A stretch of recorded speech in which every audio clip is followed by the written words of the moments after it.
Ok. Solo permítanme un momento, por favor.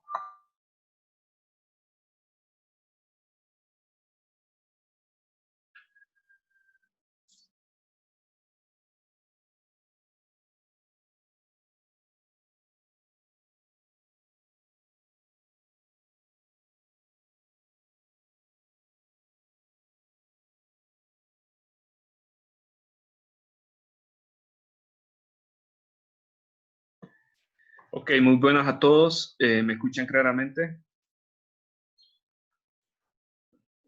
Sí, Buenas. Lick. Sí, Excelente, excelente. Ok, entonces todos miran en la pantalla, me imagino, la presentación que dice generalidad de fluoroscopía, ¿verdad? ¿Es correcto? Sí, sí, Excelente. Entonces, perfecto. Entonces, bueno, recalco que en esta reunión vamos a dar énfasis a las dudas que tengan. Yo no quiero repetir cosas que ya grabé anteriormente y se las añadí en los videos que les compartí, sino que lo que quiero que estas reuniones sean más que todo para abordar las consultas que tengan sobre este tema. Y entonces así, de esta manera, podemos hacer estas reuniones más productivas. Entonces, vamos a comenzar primeramente en dudas que tengan sobre este material, sobre esta presentación. ¿Qué dudas tienen al respecto? Vamos a ver si no hay una respuesta, entonces yo me voy directamente a los ejercicios, que yo me imagino que esa es lo que es la mayor duda que tengan. Entonces, ¿hay dudas con respecto a esto? Me voy directamente a los ejercicios. Pues creo que no hay duda, licenciado. Sería mejor que nos pasáramos de un solo a los ejercicios, por favor. Ejercicios. Ok. Excelente. Entonces, yo traigo unos ejercicios ya hechos, que es sobre el tubo intensificador de imagen. Sobre este tubo intensificador de imagen. Específicamente para calcular lo que es la ganancia de brillo. Entonces, recordemos muy bien que la ganancia de brillo lo que nos va a indicar es precisamente cuánta información cuánta información se está ganando. Recordemos que la función del tubo intensificador de imagen es aumentar la información de tal manera que se puedan operar con técnicas bajas en fluoroscopía para que la dosis del paciente no sea equivalente al de una radiografía. Recordemos que en un estudio de fluoroscopía lo que obtenemos son varias imágenes, obtenemos un video. Entonces, el tubo intensificador de imagen lo que permite es que esa imagen obtenida no sea equivalente a obtener una radiografía. Entonces, nos permite reducir la técnica necesaria para obtener una imagen en todo el video. Perfecto, entonces vamos a calcular entonces lo que es la ganancia de brillo, que es igual a la ganancia de flujo por ganancia de reducción, y vamos a calcular también otros ejemplos. Entonces, voy a cerrar ese documento y voy a abrir los ejercicios que traigo.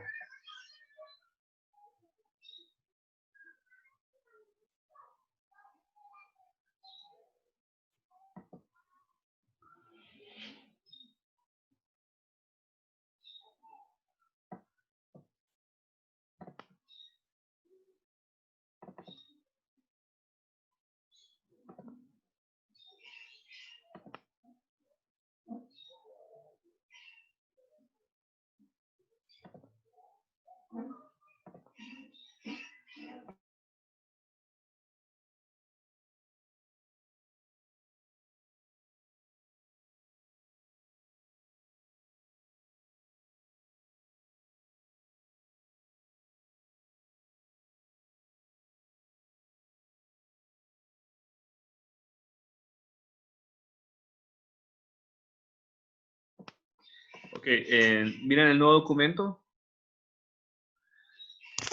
Sí, Lick. sí. Sí, ok, excelente. Entonces vamos a abordar este documento. Y fíjense bien lo que nos dice. Bueno, este documento ya lo había juntado yo en la plataforma.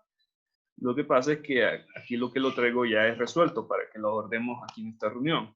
Entonces, fíjense bien lo que nos dice.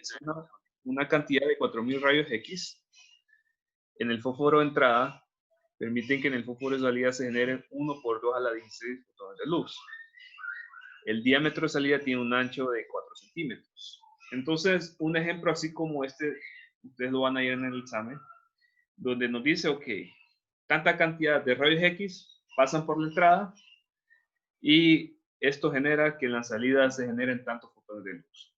Los diámetros de entrada van a ser los siguientes y el diámetro de salida va a ser tanto. Un ejercicio similar es el que ustedes van a ver en el examen. Entonces, lo que tenemos que primero calcular es, nos pregunta cuánto es la necesidad de flujo. Entonces, para calcular la necesidad de flujo, ¿qué es lo que hacemos? Eventualmente recurremos la ecuación. Esta ecuación yo la añadí en la presentación, que posteriormente les compartí, donde la necesidad de flujo es número de partículas de salida entre el número de partículas de entrada. ¿Cuáles son las partículas de salida? Precisamente los fotones de luz, porque es la función del tubo intensificador. Entran los rayos X que viene el paciente y lo que sale es luz. Esa luz posteriormente va hacia un CCD, ese CCD registra esa luz y la envía hacia un procesador central de información para formar la imagen. Entonces, calculemos la necesidad de flujo, tomemos el número de partículas de entrada, que son los rayos X, y los números de partículas de salida, que son los fotones de luz. Dividamos estos valores, 1.2 por 10 a la 6 fotones de luz entre 4000 rayos X igual a 300. Esta es la ganancia de flujo. ¿Preguntas hasta aquí? ¿Preguntas? No. No, ok, perfecto.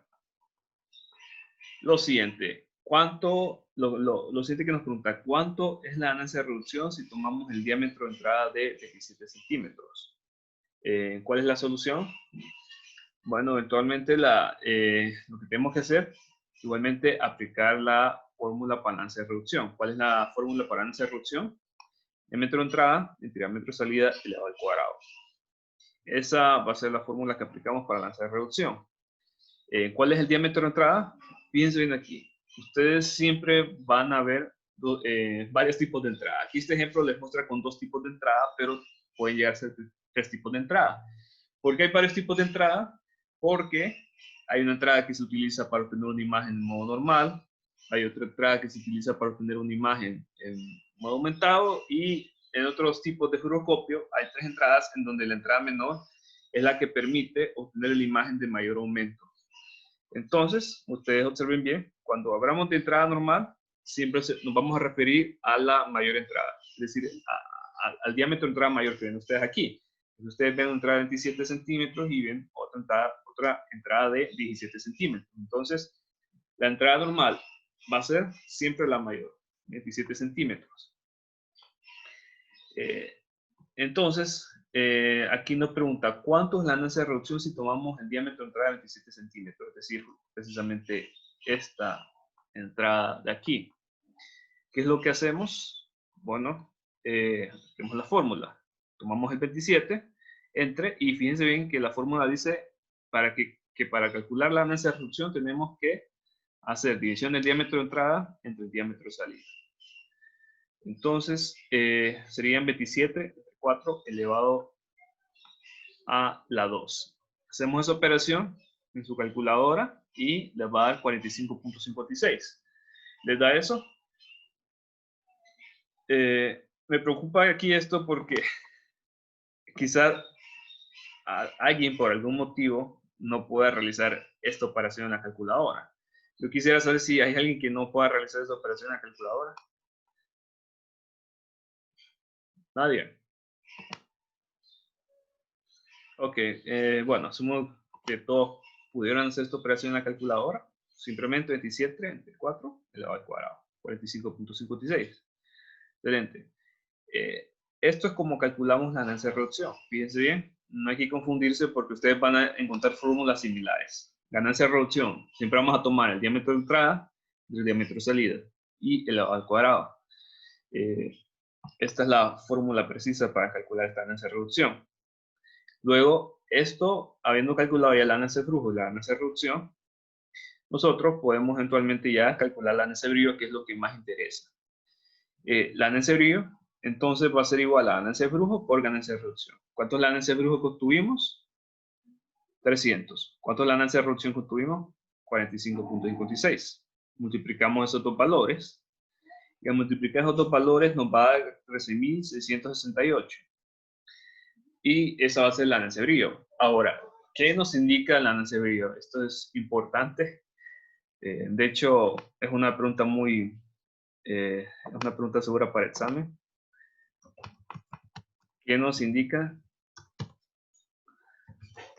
el valor de la ganancia de brillo? Entonces, yo quisiera que, esto también fue una pregunta de tarea. Yo quisiera que alguien nos compartiera esta respuesta. ¿Un voluntario? ¿Hola? ¿Alguien que nos comparte esta respuesta?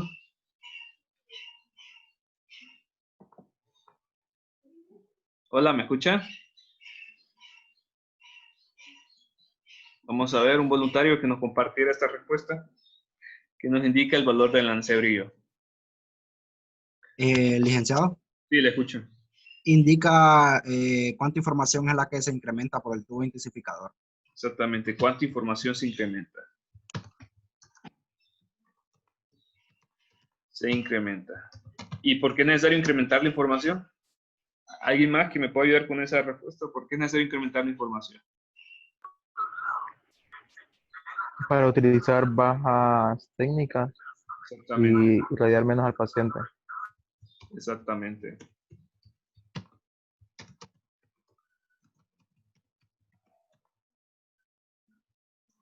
Información.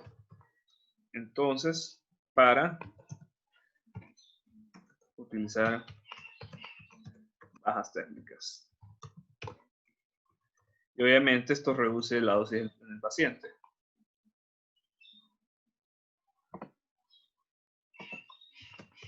Ok.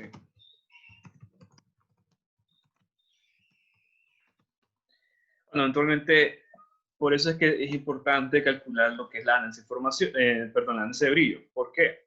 Porque si esta ganancia de brillo es muy baja, lo que va a ocasionar es que, ok, nos da información de que el tubo intensificador de imagen no está aumentando mucho la información y que por tanto, si ustedes quieren obtener una imagen de buena calidad, van a tener que aumentar las técnicas, porque el tubo intensificador no está funcionando bien si la densidad es muy baja. Siempre me preguntaron, esto es algo semejante con el fenómeno del ruido, o perdón, mejor con el fenómeno de la relación señal-ruido. La ganancia de brillo tiene que tener ciertos valores estándares para que cumpla precisamente con esa función que se le da de aumentar la información. Esos datos, ok, fíjense bien que no recuerdo ese estándar, pero es un estándar que lo da el Organismo Internacional de Energía Atómica a través de la Asociación Americana de Física Médica, que nos dice, ok, la ganancia de brillo, cuando ustedes vayan a efectuar un control de calidad o quieran ver el rendimiento del tubo intensificador, tiene que tener a partir de este valor. Si a partir de este valor la ganancia de brillo es alta en el equipo, esto significa que vamos a obtener una buena imagen con poca técnica. Yo les debo ese valor, se los voy a añadir ahí en la plataforma como un aviso, se los voy a dar después, pero esa es la importancia de la ganancia de brillo. ¿Preguntas hasta aquí? Quiero saber si hay alguna pregunta hasta aquí. No, todo claro. ¿Todo claro? Ok. ¿Todos claros? No importa que tengan dudas, para eso estamos. No importa que la duda sea algo que ya se repitió, igual, para eso estamos aquí. Ok. Si entonces prosigo al siguiente inciso. Perfecto.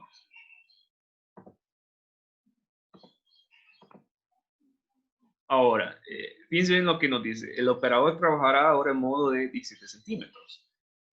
¿Cuánto será la magnificación que se obtiene en la imagen con respecto a la imagen que se tenía cuando se trabajó en modo de 27 centímetros? Entonces, para responder bien a esto, quiero que volvamos aquí. a esta imagen. Fíjense bien aquí. Tenemos un tubo intensificador de doble entrada. ¿Por qué? Porque la entrada mayor es la que se utiliza para obtener una imagen normal, sin aumento, y la entrada menor es la que se utiliza para obtener una imagen de aumento, es decir, una imagen aumentada, una imagen donde podamos ver con más detalle una estructura anatómica que sea pequeña. Entonces, eventualmente, ustedes pueden operar el equipo para que el equipo trabaje en un modo de entrada menor, es decir, que los rayos X solo entren por un diámetro menor de entrada del tubo intensificador. Ahora, lo que nos pregunta es que cuando se hace ese cambio de entrada, ¿cuántas veces va a aumentar la imagen? Porque lo que nos pregunta, ¿cuánto será la magnificación? Esto es equivalente a decir aumento de imagen, magnificación, aumento de imagen. Entonces, para sacar esto, para calcular esto, tome la siguiente relación, la siguiente ecuación. Aumento de imagen va a ser igual al diámetro de entrada normal entre diámetro de entrada de aumento. ¿Cuál es el diámetro de entrada normal? El mayor, 27 centímetros. ¿Cuál es el de entrada de aumento? La entrada que ustedes están operando ahora para magnificar la imagen. Esto va a ser 17 centímetros. Por lo que nos dice el ejemplo. Eventualmente, toman esos dos valores y hacen la división. 27 entre 17 centímetros. Esto les va a dar 1.59. ¿Qué significa esto? Vamos a ver a alguien que nos ayude. ¿Qué significa 1.59? ¿Cómo lo interpretamos eso? ¿Hay algún voluntario que nos responda a esa pregunta? ¿Cómo, licenciado? ¿Nos repite la pregunta, por favor? ¿Cómo interpretamos este valor? 1.59. ¿Qué significa 1.59? Creo que nos indica cuánto será aumentada más la imagen de su Sí, tamaño normal. exactamente. Lo que nos indica es que la imagen se va a ver aumentada 1.59 veces el tamaño normal. Eso es lo que nos indica. Eso es lo que nos indica, que la imagen se va a ver aumentada 1.59 veces el tamaño normal. Eso es lo que nos indica ese valor. Ahora, fíjense bien en el inciso E. El inciso E, si cuando se trabaja en modo de 27 centímetros, la dosis recibida en el paciente era de 5 miligray, ¿cuánto será la dosis recibida en el paciente cuando se trabaja en modo de 17 centímetros? Y este es un hecho. Cuando ustedes vayan a realizar un aumento de imagen, tienen que tomar en cuenta que se aumenta la dosis. ¿Por qué se aumenta la dosis? Porque la entrada va a ser menor. La entrada donde van a entrar los rayos X va a ser menor. ¿Qué provoca esto? Que una mayor cantidad de rayos X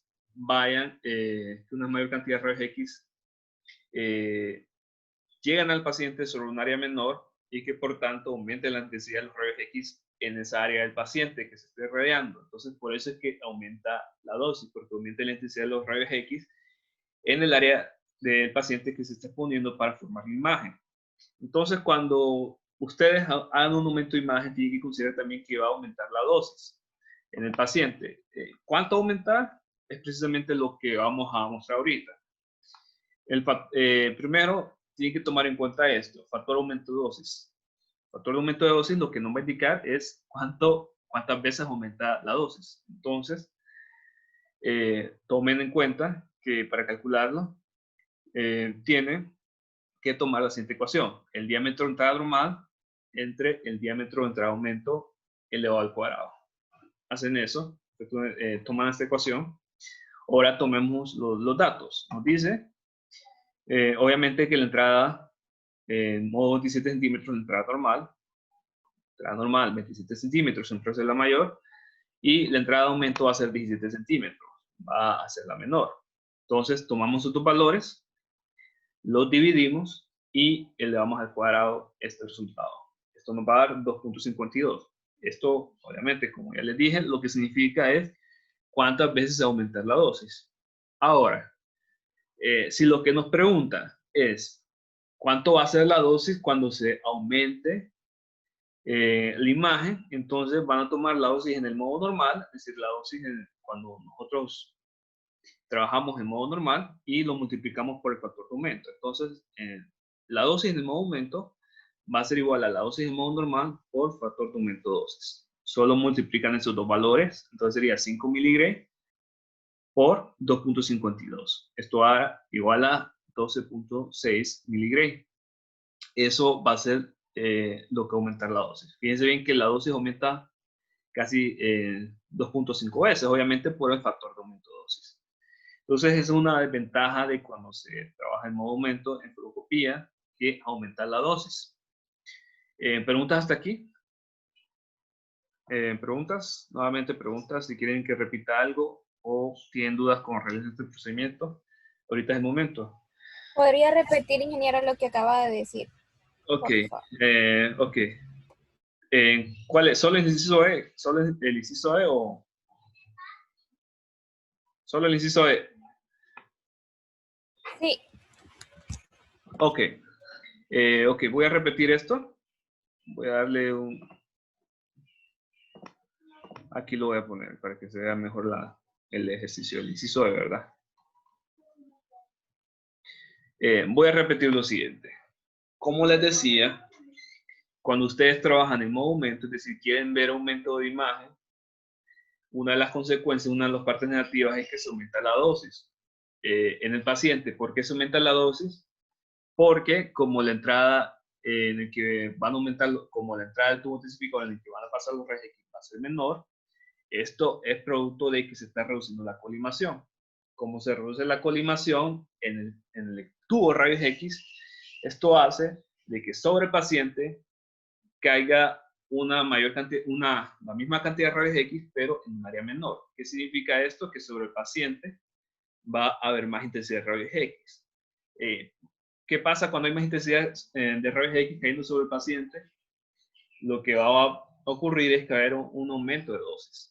Entonces, ese aumento de dosis es una desventaja de trabajar con modo aumento. Esto, por supuesto, nosotros consideramos, ok, ese aumento de dosis quizás no sea tan significativo comparado con el aumento de imagen que vamos a tener y las numerosas ventajas que nos va a provocar tener un aumento de imagen. Entonces, tenemos que tomar en cuenta eso. Entonces, ¿cómo vamos a saber cuántas veces puede aumentar la dosis? Esto lo vamos a saber a través de esta ecuación. Factor aumento de dosis va a ser igual a diámetro de entrada normal entre diámetro de entrada de aumento elevado al cuadrado. El diámetro de entrada normal, ¿cuál va a ser? Siempre la entrada mayor. Me refiero precisamente a esta entrada mayor, es esta, modo entrada normal. ¿Cuál va a ser la entrada de aumento? La entrada menor. En este ejemplo, 17 centímetros. Entonces, vamos a hacer esa adición. Bueno, vamos a aplicar esos datos a la ecuación. Lo que tenemos son 27 entre 17 elevado al cuadrado. Esto nos va a dar 2.52. 2.52 es el factor aumento de dosis. Ahora, si lo que nos preguntan actualmente es ¿cuánto será la dosis? ¿Cuánto será la dosis recibida en el paciente cuando se trabaja en modo de 17 centímetros? Entonces, multiplicamos la dosis que nos da en modo normal por el factor aumento de dosis. Entonces, la dosis en modo aumento va a ser igual a dosis en modo normal por factor aumento de dosis. Hacemos ese dato 5 por, calculamos ese dato 5 por 2.52 igual a 12.6 miligray. Esta va a ser la dosis en modo aumento. Es decir, ¿cuánto va a ser nuestra dosis en modo aumento? Entonces, fíjense bien que la dosis aumenta más del doble, eventualmente por el factor de aumento de dosis que obtuvimos. ¿Preguntas? Nuevamente, ¿preguntas? ¿Estuvo claro otra vez? ¿Estuvo claro en esta ocasión?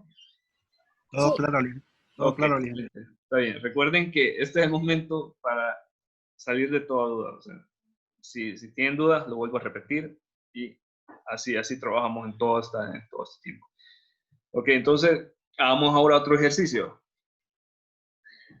Ahora nos dice un tubo intensificador de 3 campos es mostrado en la siguiente imagen. Así es como se llama. Piensen bien que hay los tubos intensificadores, los nuevos, no tienen 2 tipos de entrada, tienen 3 tipos de entrada.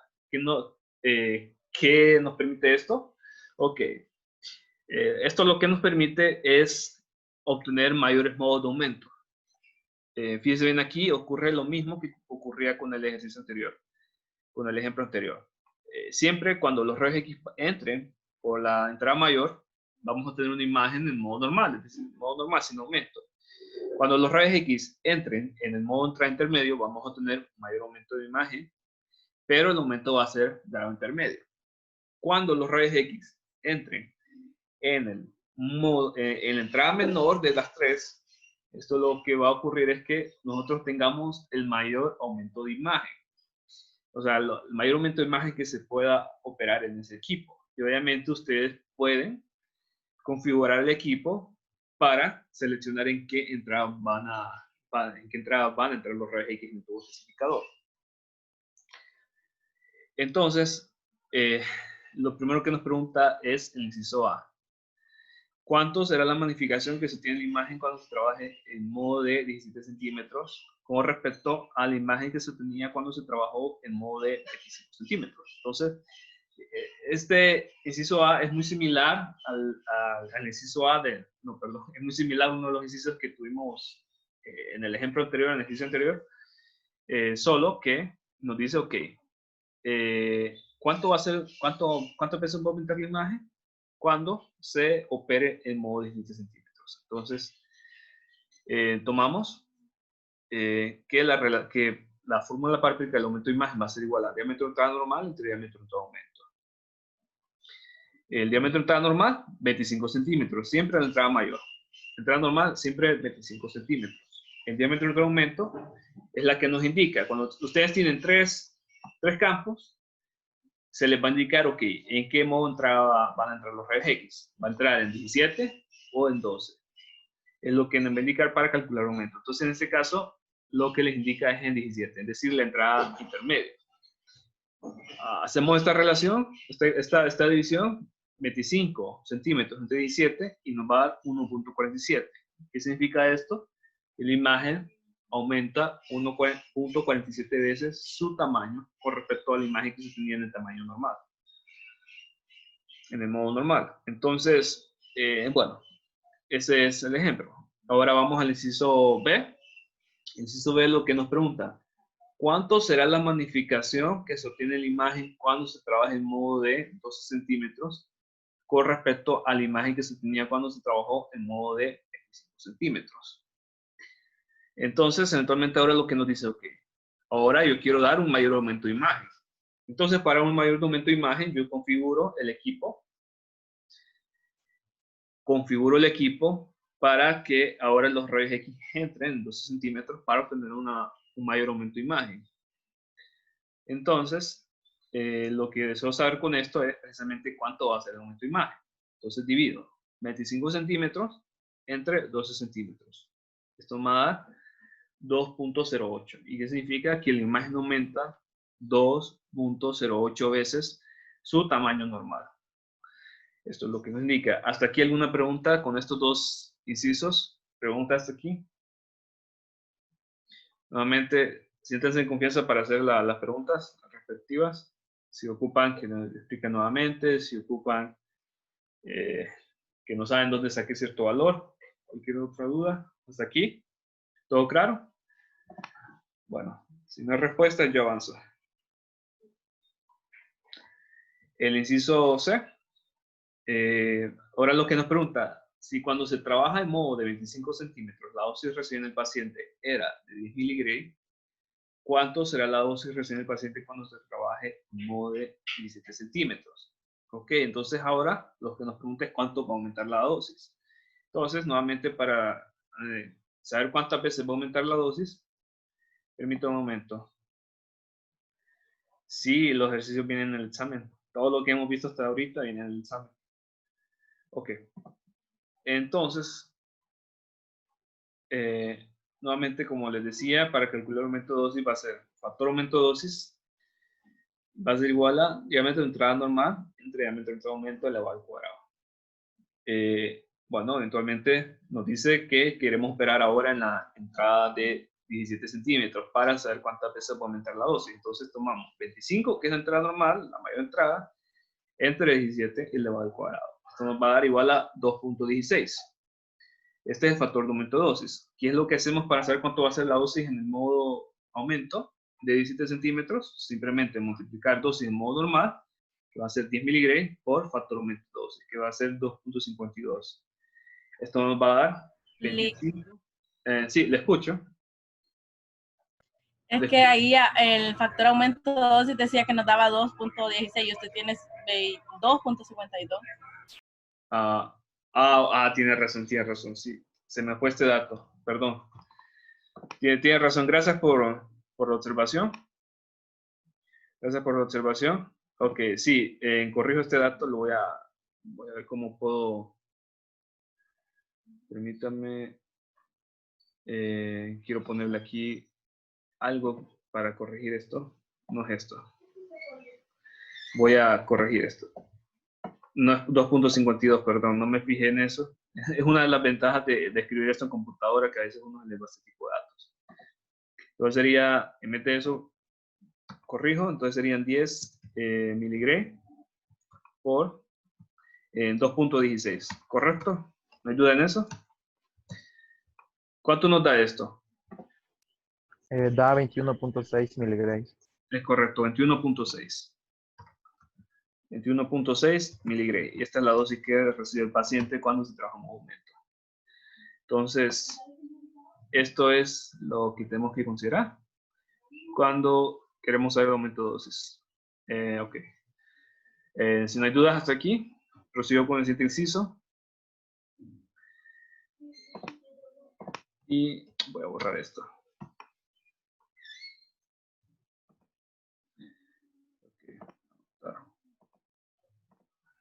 Perfecto. Entonces voy a corregir esto cuando lo suba a la plataforma y así no va a haber confusión.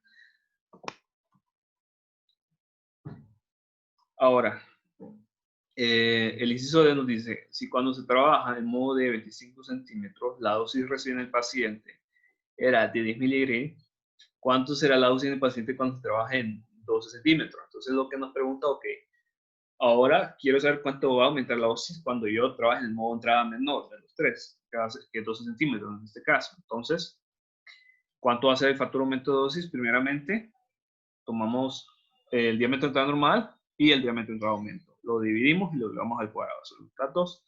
Esto nos da 4.34.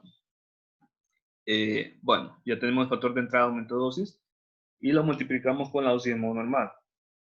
La dosis de modo normal, aquí nos dice que era de 10 miligramos. Entonces, multipliquemos 10 miligramos por 4.34, que es el factor de aumento de dosis, total, 43.4. Fíjense en cuánto aumenta la dosis. La dosis aumenta bastante. La dosis aumenta bastante. Fíjense bien que de 10 miligramos a trabajar en modo normal, antes de aumentar la imagen, ahora pasa a 43.4 miligramos. Y esto es bastante aumento de dosis. Obviamente, este aumento de dosis tiene que ir justificado con la ventaja que nos proporciona hacer el aumento de la imagen. Obviamente, hay estudios, por ejemplo, en una angiografía, también estudios en los que queremos analizar ciertos vasos capilares, en donde el aumento tiene que ser bastante para apreciar esas estructuras anatómicas tan pequeñas. Y entonces, obviamente, eso justifica el hecho de que va a aumentar la dosis en el paciente. ¿Preguntas hasta aquí nuevamente? ¿Hay preguntas? No. Ok, listo. Procedo al último ejercicio que les traigo. Y el último ejercicio es sobre el tamaño de Excel. Entonces aquí yo les muestro dos tipos de Exceles. Este ejemplo 1 y este ejemplo 2. Lo que nos pregunta es cuánto es el tamaño de Excel. Que como ya les había explicado anteriormente, el detector que se utiliza en el microscopio por receptor de imagen de pantalla plana es uno similar al que ustedes ven aquí. Este detector está constituido a la vez por múltiples pequeños detectores, donde ese pequeño detector lo conocemos como un Excel. Entonces ese detector es el conjunto de múltiples pequeños detectores, que se conoce como Excel. Lo que queremos saber con esto, primeramente, es saber calcular el tamaño de DeepSeek. ¿Por qué? Porque esto nos va a dar información de qué tipo de calidad de imagen nosotros vamos a obtener. Entonces, aquí traigo un ejemplo. Tenemos el ejemplo 1. Tenemos un detector de 30 centímetros de ancho, 40 centímetros de alto, y tenemos que a lo largo hay 512 DeepSeek y a lo alto hay 512 DeepSeek. Calculemos primero lo que nos pregunta el alto y el ancho, el tamaño del DeepSeek para los dos detectores, es decir, alto y ancho del DeepSeek. Entonces, para calcular el alto del DeepSeek, tomamos el alto detector y el número de DeepSeek a lo alto. Alto detector, 40 centímetros, número de DeepSeek a lo alto, 512. 40 centímetros entre 512, esto nos va a dar 0.08 centímetros. Esto va a ser igual a 0.08 milímetros. Bueno, ya cuando se haga la conversión. Esto es el alto del DeepSeek y el ancho del DeepSeek nos va a dar igual a 30 centímetros entre 512 centímetros. 30 centímetros entre 512 DeepSeek. Esto va a dar igual a 0.06 centímetros, que va a dar igual a 0.6 milímetros. Este es el alto y el ancho de DeepSeek. En el ejemplo 2, calculemos siempre el alto y el ancho de DeepSeek. Lo mismo, alto del detector, para el alto del DeepSeek, alto del detector, entre el número de DeepSeek a lo alto. Entonces tomo 30 centímetros, ustedes ven bien que ahora aquí el alto y el ancho cambian, porque es el ejemplo 2. Entonces 30 centímetros a lo alto, tomamos 30 centímetros a lo alto y hay 256 DeepSeek a lo alto. Entonces 30 entre 256 nos va a dar igual a 0.12 centímetros igual a 1.2 milímetros. Esto es el alto de DeepSeek. Para el ancho de DeepSeek, calculo el ancho del detector, 40 centímetros entre 256 DeepSeek a lo ancho. Esto nos da igual a 0.16 centímetros. Ya en milímetros va a ser igual a 1.6 milímetros. ¿Preguntas hasta aquí con este procedimiento? ¿Preguntas? Piensen bien que es muy similar a ese ejemplo a los ejercicios donde teníamos que calcular el tamaño de píxel en imagen. ¿Preguntas con esto? Nuevamente, si tienen dudas, no se preocupen, solo jálalas y se responden. ¿Ok? Lick, Sí, una consulta. Ajá. ¿Las unidades siempre las tenemos que hacer en milímetros o en centímetros? ¿Los dejamos? Yo las puse en milímetros porque para que el dato no se vea tanto cero, sino que se vea más estético, por decirlo así, el resultado. Pero ustedes pueden ponerlo en centímetros o milímetros. Realmente no me fijo mucho en eso. Ahora, ¿por qué es importante saber el tamaño del DeepSeek? Porque dependiendo de cómo varía el tamaño del DeepSeek, nosotros vamos a obtener cierto tipo de calidad de imagen. Entonces, fíjense bien aquí. El inciso C. ¿Cuál de los dos detectores brindará mejor resolución espacial? ¿Cuál de los dos detectores brindará mejor resolución de contraste? Entonces, ¿cómo sabemos esa respuesta? Lo sabemos. Vamos a comparar los tamaños de los DeepSeek. Si el tamaño de los DeepSeek, mejor dicho, vamos a comparar estos dos detectores. Si el tamaño de DeepSeek es menor entre estos dos detectores, lo que me indica es que ese detector va a dar buena resolución espacial. Ahora, si de estos dos detectores el tamaño de DeepSeek es el mayor, esto me indica que ese detector va a dar mejor resolución de contraste. ¿Por qué esto es así? Porque esto es un fenómeno que se les empecé a explicar cuando vimos VR, pero se lo voy a volver a recargar aquí, se lo voy a complementar. Y es que es el hecho de que cuando ustedes tienen detectores muy pequeños, muy pequeños, esto va a permitir de que se genere más píxeles. Y entonces, como se generan más píxeles, se obtiene una imagen de mejor resolución espacial. Pero ¿qué pasa? Cuando los detectores son muy pequeños, esto lo que ocasiona es que la cantidad de rayos X que entre por ese detector sea menor. ¿Y qué pasa cuando la cantidad de rayos X que entre en ese detector sea menor? Esto va a producir menos señal, que como sabemos que la señal es producto de la información de los rayos X. Y como hay baja señal, esto produce una relación señal-ruido baja. Y como hay una relación señal-ruido baja, esto produce una imagen con bastante ruido y con bajo contraste. Entonces, por eso es que cuando se utilizan DXLs muy pequeños, la imagen que tenemos es una imagen con ruido y con baja resolución de contraste, pero va a ser una imagen con buena resolución espacial. ¿Me aclaro con esto? ¿No voy a entender con esto? ¿O quieren que lo vuelva a repetir? Ok, ¿continúo? ¿O me entendieron esta explicación? Ok, listo. Entonces, ¿Se bueno. entiende? Sí, asumo que me entendieron, bebé. Excelente.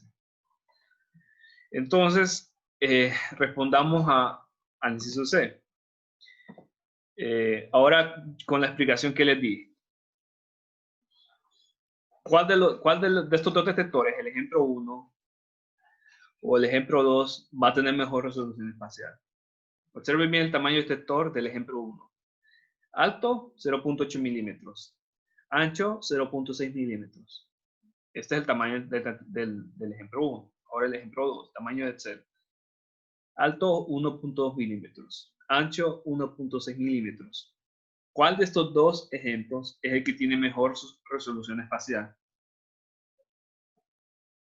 Vamos a ver si no quieren activar el audio, escríbanlo en el chat.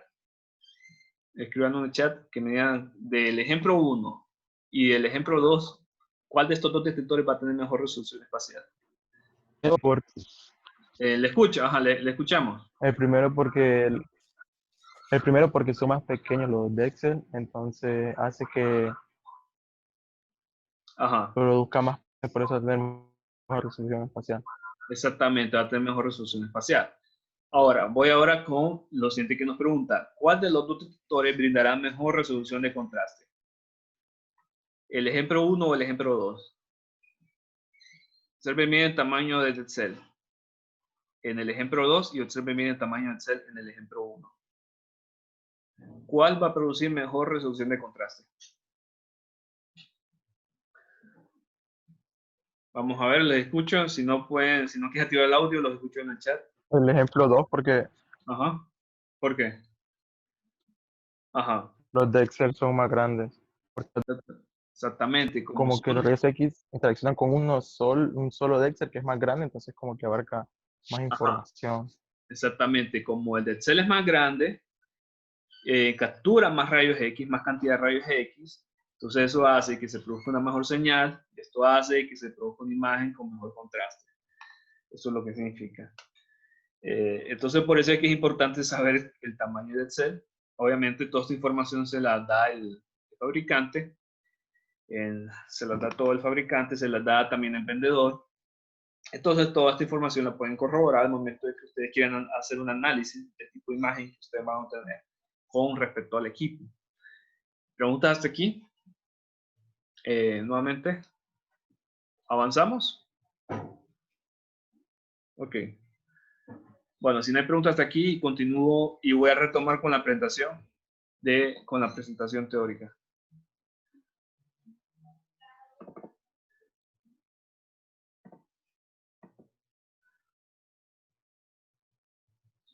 Permítame, quiero...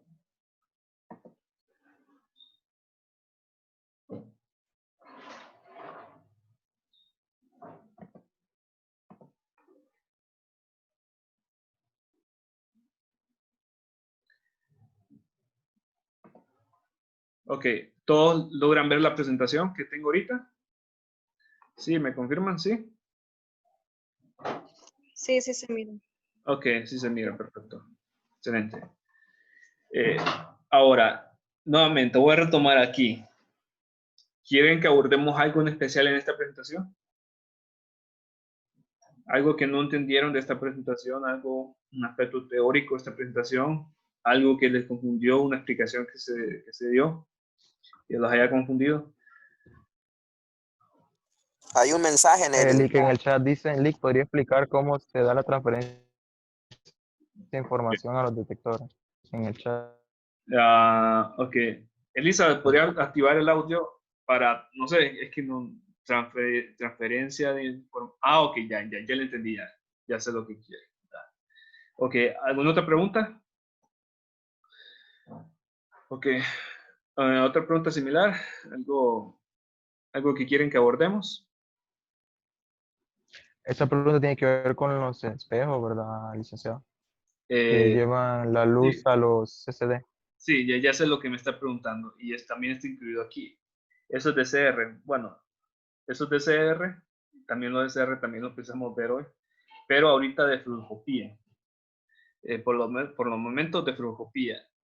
Vayámonos directamente a las dudas que tengan, porque no quiero repetir algo que ya dije, porque ya sé que ustedes ya lo captaron, y entonces nos va a llevar las 2 horas y en algo que ya lo han escuchado. Entonces, por eso es que quiero darle prioridad a las dudas que tengan. Entonces, porque por el momento Elizabeth ya nos dijo. Licenciado, Ajá, escucho. yo con el equipo de vía de panel plano también hace aumento de imagen. ¿El qué? Vuélvalo a repetir, por favor. El equipo de fluoroscopía de panel plano también hace Ajá. aumento de imagen. O solo el de Ok. el de tubo intensificador de imagen. Ok, buena pregunta. Se lo voy a responder así, no entro tan en detalle en eso, pero permite hacer aumento de imagen porque configura el tamaño de los detectores. Fíjense bien que lo que hace el tubo intensificador de imagen, perdón, el fluoroscopio con receptor de imagen de pantalla plana, es que lo que hace es que cuando se desea un aumento de imagen, lo que hace es ir regulando el tamaño de los píxeles. Ir regulando el tamaño de los píxeles. Entonces, si se desea un aumento de imagen, lo que hace es regular el tamaño de píxeles para utilizar píxeles pequeños. Entonces, cuando se utilizan píxeles pequeños, lo que se obtiene es una imagen con buena resolución espacial y esa imagen con buena resolución espacial permite hacer un aumento de imagen. Cuando lo que se quiere mejor es priorizar en el contraste, el receptor de imagen de pantalla plana autorregula ese tamaño de los píxeles para aumentar ese tamaño de los píxeles y permitir una imagen con un buen contraste. Entonces sí lo regula, solo que de una manera diferente. Sí se puede hacer un aumento de imagen, pero de una manera distinta. Funciona algo así como una cámara de video. Es similar a una cámara de video. De hecho, el tipo de detectores es algo similar al de una cámara de video. Usted de una cámara, por ejemplo, una cámara celular puede hacer aumento de imagen en el video que está grabando. Algo así sucede con el fluoroscopio con receptor de imagen de pantalla plana. Ok, ¿otra Y duda hasta aquí? siempre existe aumento de dosis. No necesita un aumento de dosis porque no está regulando la colimación. No se regula la colimación. No debería. Ok, muchas gracias. Okay. ¿Preguntas hasta aquí? Bueno, otra pregunta que me hicieron en el aula virtual es que le explicara cómo funcionaba el ABC del fluoroscopio. El ABC.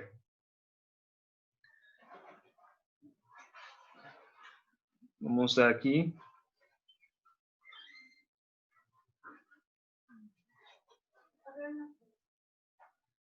Ok. Que me decían de que no lo entendían esta gráfica, qué significaba. Entonces, bueno, lo voy a explicar aquí.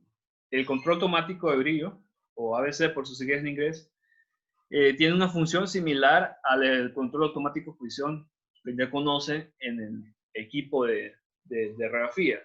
¿Qué es lo que hace el control automático de brillo? Esto es lo que hace ir regulando, es ir registrando la ganancia de brillo e ir regulándola si la ganancia de brillo no tiene el valor adecuado. Entonces, ¿qué pasa?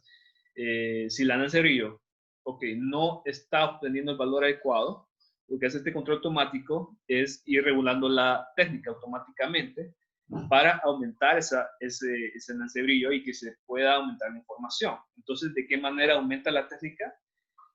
Dependiendo del tipo de modo que usted configura el equipo. Si usted quiere configurar el equipo para, quiero que esa configuración de información, quiero que ese control automático de información no me afecte el contraste.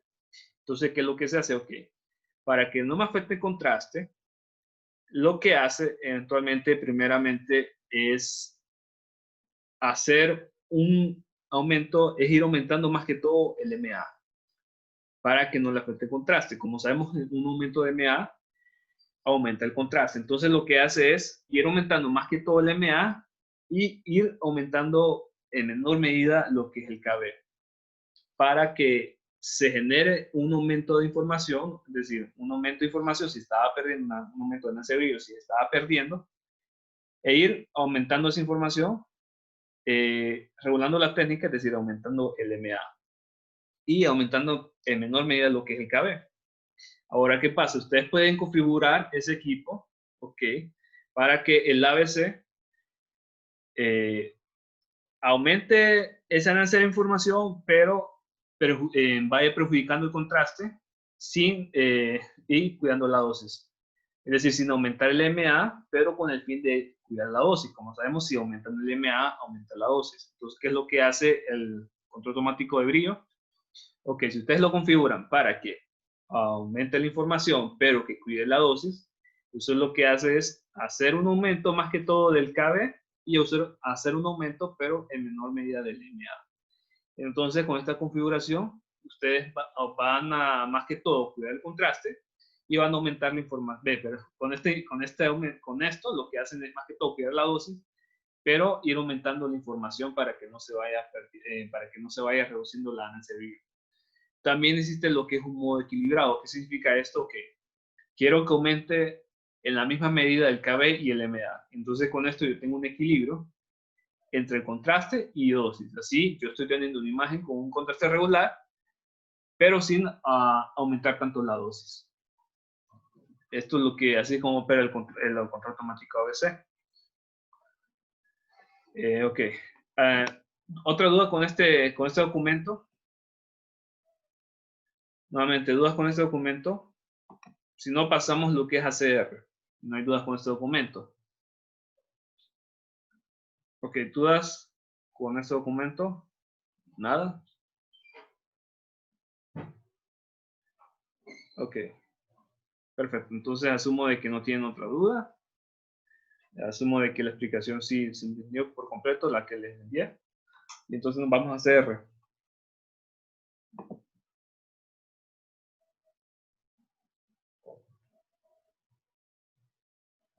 Perdón, a DR nos vamos. DR.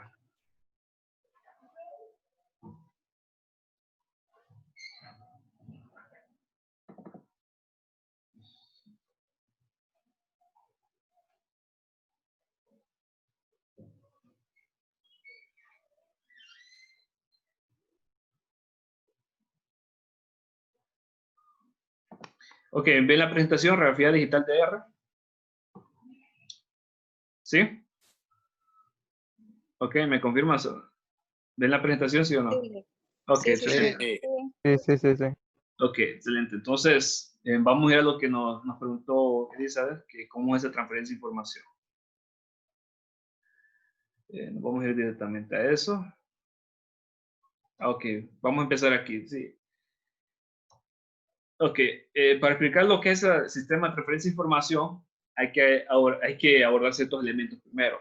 Elementos que se ven involucrados en esa captura y transferencia de información en el sistema de DR. Entonces, lo primero que tienen que tomar en cuenta es que se ve lo que es el elemento de captura, involucrado el elemento de captura. ¿Qué es este elemento de captura? Este elemento de captura es una capa de un material de alta densidad que tienen todos los detectores. Entonces, lo que pasa es que cuando los rayos X llegan al detector, lo primero que hacen es chocar con esa capa. Entonces, esa capa de un material de alta densidad lo que hace es capturar esos rayos X. Entonces, los captura. Por eso es que le llama elemento de captura. ¿Qué tipo de materiales pueden ser? Esto va a variar dependiendo de la eficiencia del equipo, va a variar, bueno, en sí va a variar. Hay diferentes tipos de material de captura. Está primero el bromuro de bario, el yoduro de cesio. Esto lo van a ver muy seguido, el yoduro de cesio. Este es material muy común de captura, utilizado también en frucopía, el selenomorfo. Esto también es material de captura. Entonces, estos materiales lo que hacen es capturar los rayos X que llegan al detector. un aspecto importante de este material de captura, de este elemento de captura, es que tiene que tener lo que se llama como una alta eficiencia de detección cuántica. ¿Qué significa esto? Alta eficiencia de detección cuántica. Lo que nos indica es lo siguiente, ok. La eficiencia de detección cuántica, nosotros la podemos intercalar en valores del 0 al 1. Del 0 al 1. Si la eficiencia de detección cuántica de un material es cercano a 1, esto lo que significa es que ese material atrapa la mayor cantidad de rayos X posible. Si la eficiencia de detección cuántica de ese material es muy baja, estamos hablando de cercana a 0, esto lo que significa que ese material no atrapa muy pocos rayos X que llegan a ese material. O sea, de los rayos X que llegan al detector, ese material va a atrapar muy pocos. ¿Por qué es importante saber esto? Porque si el material atrapa una muy buena cantidad de rayos X, esto lo que significa es que están generando una muy buena imagen y lo pueden generar con baja técnica, es decir, con un bajo MA o bajo MS. ¿Por qué? Porque van a necesitar menor cantidad de rayos X y esa poca cantidad de rayos X la va a atrapar muy bien. Entonces, por eso es que la eficiencia de detección cuántica es muy importante para saber muy bien la eficiencia de un detector. Y entonces aquí les comparo la eficiencia de detección cuántica de distintos materiales. Tenemos el del selenomorfo, el del bromuro de bario, el del yoduro de cesio, y este es el del óxido de aluminio que se emplea en lo que es más que todo copia. Entonces, fíjense bien aquí. Esta eficiencia de detección cuántica también vale decir que cambia con respecto al tipo de energía de los rayos X que chocan contra ese material. Si la energía de los rayos X que chocan contra ese material es baja, esto es lo que significa esta relación, fíjense bien aquí, tenemos en 3 diferentes curvas. Cuando la energía de los rayos X que choca con estos distintos tipos de materiales es baja, lo que nos indica es que en este caso, en el xenomorfo, fíjense bien aquí la curva roja, cuando los rayos X son de 20, por ejemplo, de 20 kilovoltios, es decir, baja energía, este material va a capturar va a capturar una muy alta cantidad de rayos X. Esto es lo que nos significa también el bromuro de bario y el óxido de aluminio. Por su parte, lo que es el yoduro de cesio no captura también los rayos X a bajas energías. Ok, observemos también, vale, por ejemplo, una energía más alta. Una energía de aproximadamente 50 kilovoltios. Observen bien que el que captura mejor rayos X va a ser el óxido de aluminio, porque tiene la eficiencia de detección cuántica más alta. Mientras que el selenomorfo está en segundo lugar y el bromuro de bario está en tercero y el yoduro de cesio está en último lugar. Ahora, fíjense bien aquí. Más o menos, ¿cuánta energía es la que se aplica? ¿Cuánta energía de los rayos X es la que se utiliza para una radiografía, más o menos? ¿Alguien que sepa ese valor? 70 kbp normalmente, 80.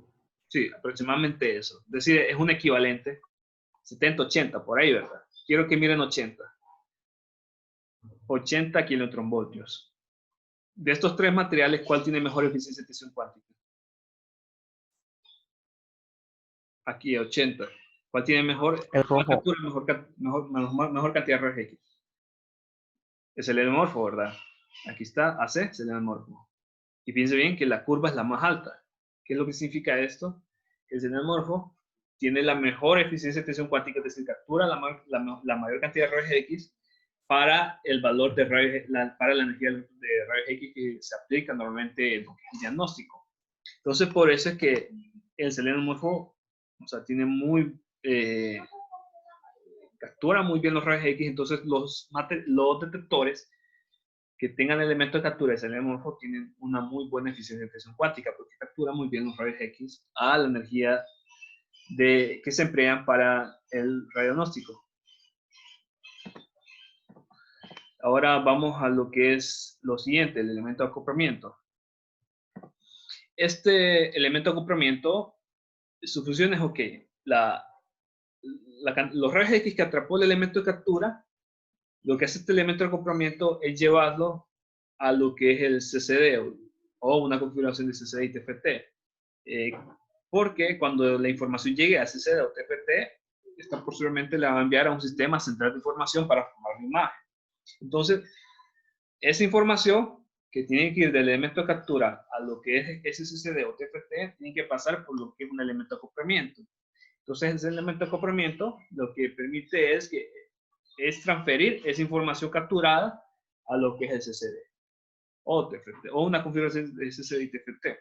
Entonces, algunos ejemplos pueden ser espejos y lentes, sistemas de fibra óptica, el mismo material de selenmorfo y el silinemorfo.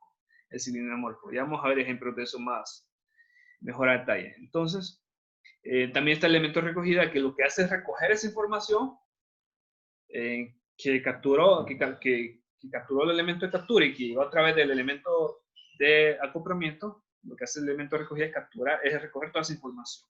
Entonces tenemos el CCD y tenemos configuración de TFT. Ahora, quiero que hagamos un ejemplo de cómo funcionan esos tres elementos en conjunto. Fijémonos bien este tipo de sistema de tensión. Tenemos un material de captura de hidróxido CCI. Cuando vienen los rayos X, llegan a este material. La interacción de los rayos X con este material lo que hace es que se produce luz. Esta luz es transferida por este sistema de cables ópticas y llega a los CCDs. Ahora, quiero que alguien me responda de lo que hicimos ahorita, de la explicación que di ahorita de qué significa elemento de captura, elemento de acoplamiento y elemento de recogida. Según este ejemplo, ¿cuál es el elemento de captura? El fósforo sería. Exactamente. ¿El elemento de acoplamiento? Recuerden. El cono de fibra. Sí, los cables El de cono de fibra. fibra. Exactamente. ¿Y el de recogida? La serie SSD. Serían los CCD. Exactamente. Esos tres elementos están involucrados. Ahora aquí este otro ejemplo. En este otro ejemplo, ¿cuál es el elemento de captura en este ejemplo?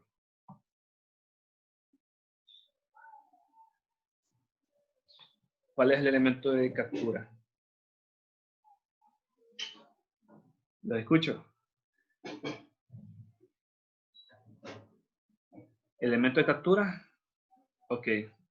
Bueno, voy a explicar y ustedes luego me dicen cuál es el elemento de captura. Vienen los rayos X, chocan con esta pantalla intensificadora y lo que hace es producir luz. Esta luz tiene que ser transferida hacia CCD y se hace mediante un sistema de espejo. Piensen aquí que cuando la luz llega a los espejos y ocurre lo que es lo que se conoce como si no me equivoco, una refracción. Entonces viene la luz, se refleja sobre el espejo y va directamente hacia los CCDs. Entonces ahora díganme, según este ejemplo, cuál es el elemento de captura, el elemento de acoplamiento y el elemento de recogida. Yo diría que el elemento de captura sería la pantalla intensificadora. El espejo sería el elemento de acoplamiento. Y el otro elemento, que es el de recogida, sería el CCD. Exactamente, eso es. Así como se configuran nuestros ejemplos. Y el sistema de detectores funciona así, solo que este tipo de sistema de tensión casi no se utiliza ya muy a menudo. Lo voy a explicar después por qué. Ahora vemos aquí este otro ejemplo. Aquí vienen los rayos X, chocan con este material, que es selenomorfo. En este material de selenomorfo lo que se crea es un par de iones, es decir, vienen los rayos X y ionizan al átomo de este material. Entonces, se crea un par de iones porque ionizó los átomos, es decir, sacó un electrón del átomo y quedó un átomo sin un electrón. Entonces, el ion positivo es el átomo sin el electrón y el ion negativo es el electrón. Entonces, esta carga se transfiere a través de este mismo material de selenomorfo y llega a lo que es el TFT. Entonces, según este ejemplo, ¿cuál es el material de captura? ¿Cuál es el elemento de captura? ¿Cuál es el elemento de acoplamiento y el elemento de recogida? ¿Cuál es? La capa de morfo sería el elemento de captura. Ajá, sí, ok. El elemento de acoplamiento.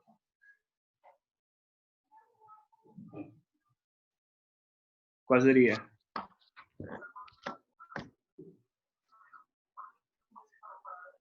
Es el mismo selenomorfo, porque fíjense bien que a través del mismo selenomorfo, este par de iones llega a lo que es el TFT, hasta lo que es este sistema de TFT.